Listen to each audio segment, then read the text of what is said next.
अक्षरशः 16 वर्षे मागचे जे आमदार होते, 16 वर्षे आमदार होते, 6 वर्षे विधान परिषद आणि 10 वर्षे विधानसभेचे आमदार असून त्यांनी कुठल्याही प्रकारचा निधी आणून कुठल्याही रस्त्याची कामं केलेली नव्हती। अक्षरशः खेड्यापाड्यापर्यंत कोणत्याही रस्त्याची चाळणी झालेली होती। आता ह्या आमदारांनी, आमदार राजेश पवार साहेबांनी प्रत्येक खेडोपाडी खेड्यापर्यंत त्यांचा निधी पोहोचवलेला आहे। असा कोणताही रस्ता शिल्लक ठेवलेला नाही। काही असतील आता 100% कोणता निधी विकास होऊ शकत नाही एका क्रममध्ये।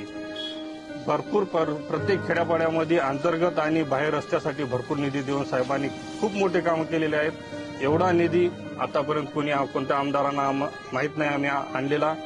आणि जे काही विकासाबद्दल बोलायचं असेल तर नायगाव विधानसभा मतदारसंघामध्ये येऊन जनतेने बघायला पाहिजे। खरंच खूप विकास करून खूप मोठे कामं केलेले आहेत साहेबांनी। साहेबांचे खरंच खूप खूप आभार।